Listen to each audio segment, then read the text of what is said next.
So SK, I talked with John. He told me that he informed you. Now, I want to start this conversation with off saying that you are the person who I wanted to speak to. I tried to speak to when I did see you.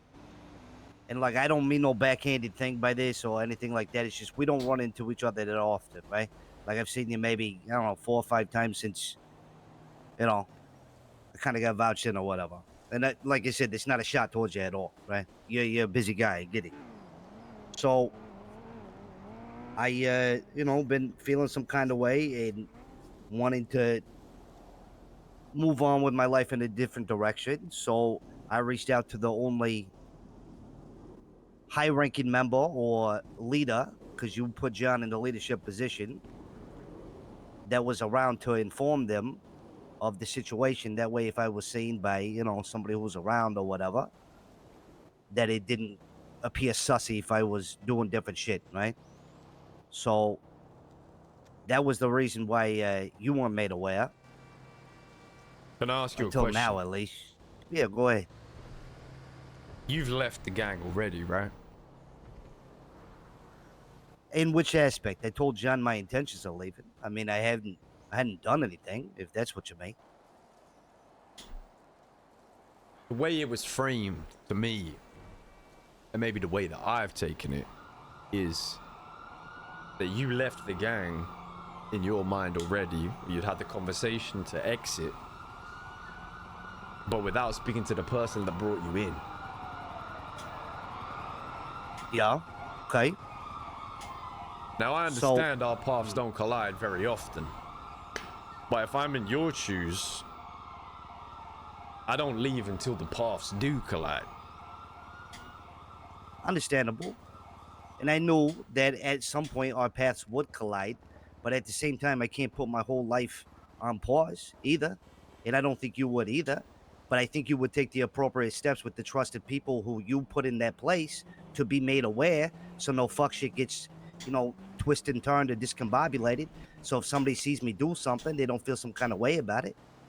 I went the route of the organization. John is second in command. There's no rush. The rush is that I'm gonna, move on and do my own thing, man. Like that's the rush of it. The fire burning inside me. That is fine. This is the way I see it, right?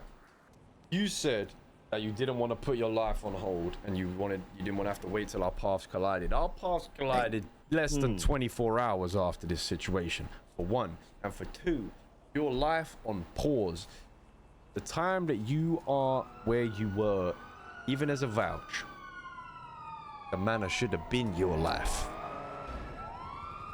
Look, I'm gonna say a few things, and I just want you to understand it from my perspective just a little bit, if you can, all right? And I don't mean any of this by disrespect, because with all due respect, SK, I respect the fuck out of you. That's why I even took that spot of being a vouch, was because it was your vouch. Any other gang ever tried to offer me a vouch position or a hang-around position, I'd tell them to eat my dick, personally. But I did it because it was you. God, I fucking love Brandon, and I have that respect for you. And you're right. I do owe you the respect of coming to you first. Bro? But I'm going to say a few things, and you could, believe me if you want to believe me. I switched up a lot of things when I came in the Manor. Also, times that I wake up. I used to wake up a lot earlier. This is when I wake up now. God, I'm going to have to join the Valentino crime syndicate. Not only that, the times that we did run into each other, which was very infrequent, right? Yeah, busy guy. We never really spoke that much. That's fine. I don't feel any kind of way about it. But what I'm saying is, I didn't know when we would, okay? And my life, unfortunately, has to move forward just like yours. Now, I know it looks bad because it's not even 24 hours of running into each other, but this could be a fucking week from now. We didn't know that. It just so happened to be that. So what I did is I went the route of the organization that you put into place to just notify you so me and you could speak. It doesn't mean that I disrespect you or that I don't have the admiration for you, because I do. It has nothing to do with that. It's just so you didn't get sideways signals from other people who might have seen me doing other shit. That's all that is. And that's the God's honest truth, man. So what is And it? I mean what I said. What's next for Brandon? SK, for a long time, I've had a fire burning inside me to do my own thing. But, you know, just like me, man, it's hard to do it, especially in this climate. It's a very rare thing for, you know, somebody to be able to start something up and it be able to be successful. It's just, so that, I mean, that's held me back for a while from taking that jump. Him, you know? But at the same time, I had to talk with Steve, I had to talk with Denzel, I had to talk with John, I had to talk with all these people. And I kind of let them know that this fire that's burning inside of me. And I came to the conclusion that this is never going to get solved unless I at least try. I had to talk with myself to where I've realized that, but I've been around the city for a long time, right? I've met the who's who. I've rubbed shoulders with the right ones. And I'm not trying to talk egotistical here, so don't take it that way. But I'm saying that I've been places where a lot of people haven't, right? Or the people who run these organizations or these gangs have been, right? But I just have never done what they did and took the step forward to try to start something. That's what I have burning inside of me, man. Like I have that fire. I just have to fucking take the step to do it. And when I joined Manor, I mean, everybody knows my fucking life fell apart, man. I lost my purpose for a long time. I shut everything off. I didn't try to fucking move in with the Deagle shit because I didn't want to step on Denzel's toes or DJ's toes or Jim's toes. That offer wasn't presented to me. That was offered to you guys. And it felt wrong for me to even try to pursue that avenue, so I didn't. And I distanced myself from it, as well as the drugs and all of that. So I intentionally, subconsciously put a fucking wall around me from everybody else and isolated myself, which was a stupid thing for me to do, but I realized that I did that. Plus, John fucking giving me shit every 5 seconds that I see him. Oh, you got to run off to do your cloak and dagger shit. It's not right for me to keep secrets from everybody in a fucking group where I'm supposed to be all for that group. You get what I'm saying? Mm-hmm. So I realized I'm either A, better off on my own, or B, better off doing my own thing. You said whether your it's something life that I fell start or apart whatever. when you joined the Manor, right? Not because I joined the Manor. I'm not saying you're saying it in a bad way. I don't take offense, but that's what you said, right? I told it just so happened to be around the time. You did tell me. You this would happen. And I should have fucking listened. But goddamn it, I'm fucking stupid and I'm stubborn. And I'm sure you are too. And if you did everything that everybody told you, you wouldn't be where you are today either. I learned from my experiences, man. I ain't never been a part of nothing like that before, right? And now I know that I ain't no fucking Southsider. I know that, you know, I don't enjoy running around doing bank trucks and cargo ships. He's good. I know that. He's good. That's why I didn't want to go the Johnny Paps route. Because I'm in 3-Pass where we purposely avoided all that shit. So I figured, fuck it, step out of my comfort zone, try some shit. So I did. And I'm going to be honest, me taking a voucher position was probably the best thing that I could have fucking done. Because I got to taste that side of life without fucking being, you know, a flagged up member in the gang. You know what I mean? Because if I felt like this, if I was flagged up, we wouldn't be having this conversation. I'd grin my teeth and fucking bear it and go through it every day and hate my life. I wouldn't be walking away. Look, with all due respect, man, none of this shit was meant to slight you in any sort of way. Like I said, John, I know he's 2IC. He was the fucking command member around. I didn't know when I would cross your path again. So I just told him to tell you. Straight up. So me and you could have a talk. That way, if somebody reports to him, oh, I seen Brandon doing this, or I seen Brandon doing this, it doesn't come fucking the wrong way. You catch what I'm saying? Personally, I think you could have gone about it a different way and waited for the conversation. But you're not wrong about what you said about if I'd have listened to what everybody told me, I wouldn't be where I was. And you know, I can see some truth in that. And I can't knock someone that is trying to start their own thing. But I'm not going to sit here and lie to you and say that I don't feel slightly betrayed. Not by you stepping away. Had you been a masked member, then yeah, definitely. But in your position, you know it happens. People come and go. The I wouldn't be walking away. Work. Sometimes they do, sometimes they don't. But if I hadn't woke up and seen you for a week, then you would have been building wherever this is you're going to go and start before closing the door with the person who opened it for you. And that rubs me the wrong way. But it's not all smiles and roses in this life. So it is what it is. I did try to talk to you, right? And you were busy, which I understand, man. And you know me, I'm not the kind of person who's going to sit there and pry and pry and pry. I try to get somebody's attention if it doesn't happen, or if I try to do one thing. If it doesn't happen, then I move on. You know what I mean? And I'm not saying I moved on, whatever. I just meant move on until you are free. I'm not going to sit there and try to get in contact with you over and over and over and be a fucking clingy motherfucker. It's just not me. Listen, I've always respected you, all right? That's why I wanted you around in the first place. You're a good guy. I guess this side of the pond doesn't work for nice guys. I mean, I'm not always nice. But the people that I do respect, I will break my fucking back for. I knew he was going to bite. Before the Manor, we had a great relationship, right? After the Manor, I would like to maintain a great relationship with you as well.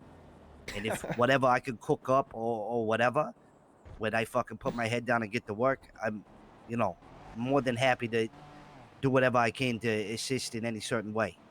I hope you realize that this is not me like being disgruntled about the Manor.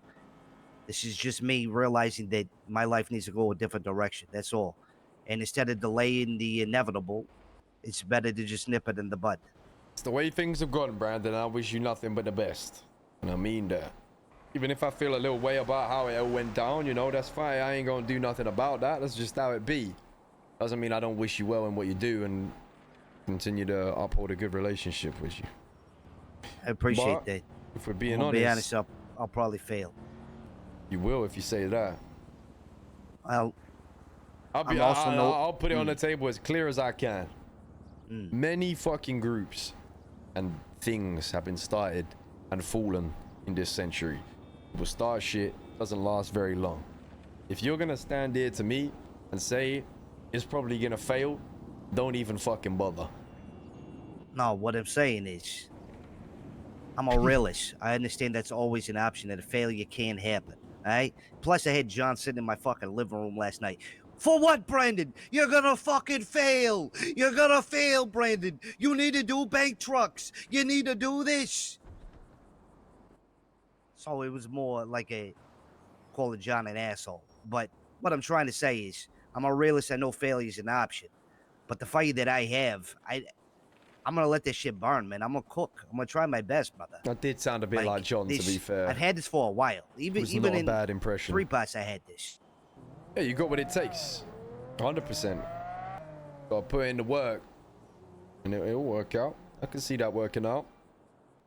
Yo, SK, look, I'm not trying to get sentimental here or whatever, but I told myself when I was running around by myself for the time that I was after 3 parts, the only gang that I would ever consider joining would be the fucking Manor.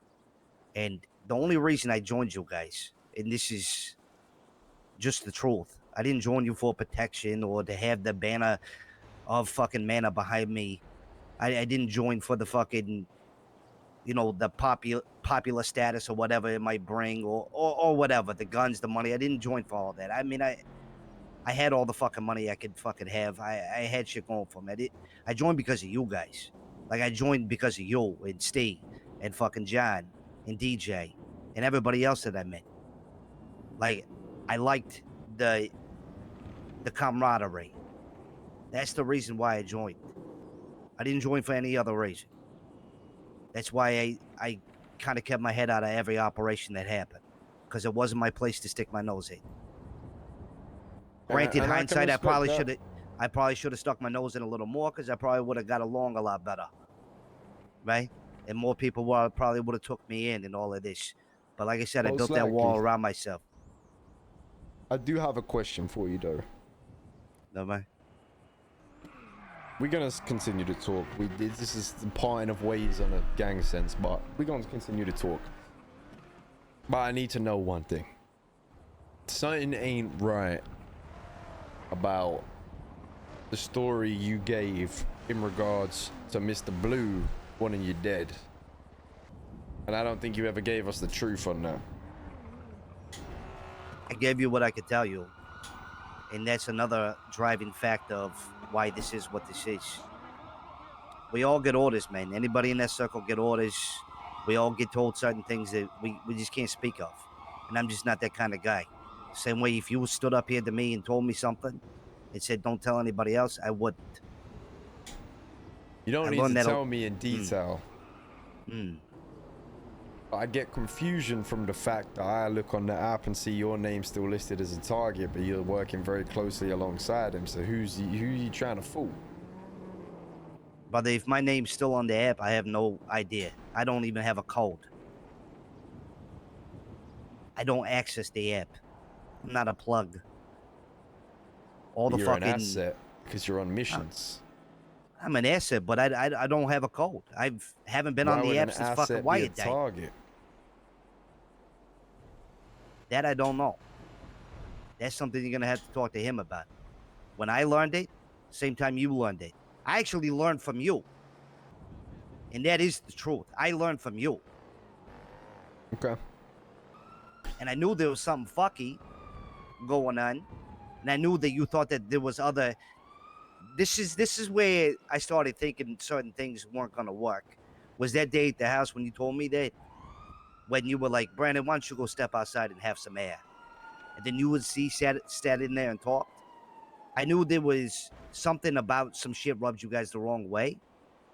And I knew that this whole, thing over there, mixed with the whole thing over there, was going to cause a lot of problems. I don't think it was as much of a rub the wrong way, because both me and Steve have been in the situation where we have things come from that can't be shared. It's more so it didn't make sense. Looking at it really from make sense to me either. Angle, it was very confusing. But I will say this. If you say it was confusing for you, then okay, I believe you. The only reason I could think that I was even on there was the whole Wyatt thing, him losing the thing, and then me saying that I was going to try to get it back. Because he said, if you don't get it back, we're going to have problems. And I said, well, I'll do what I can. The fucking property's locked. I don't know what you want me to do. I think the property's still locked. They still haven't unlocked it. That's the only reason I can think of. Okay. Well, that's all I wanted to ask. We good, man? Was we good? Like I say, I'm not the happiest with how it unfolded in the end, but we good. There ain't no issues. Can I ask why DJ's texting me? Go. Saying that? I think because you didn't speak to him, I'm guessing. If I had to predict. But I mean, I can't speak to him until fucking you guys know at least, you know what I mean? Yeah, I mean, you could just go have that conversation with him. I'm sure he's down to hear you out. Been real, Brandon. I appreciate the opportunity, my brother. I'm sorry it didn't work out. But I'm sure somewhere down the road, me and you can do something together. I'm sure we'll cross paths again, Brandon. I'm sure of it. Very sure. If you need to talk to anybody, about what's going on with you right now, I'm a good listener too, man.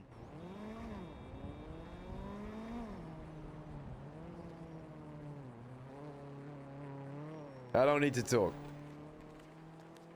I quite like the idea of leaving it like an unsettled thing where it's like he's not really sure where he stands with SK. Obviously he's like said that it's cool and whatever, but it's also pretty obvious that SK's not being how he usually is with Brandon, so there's like something there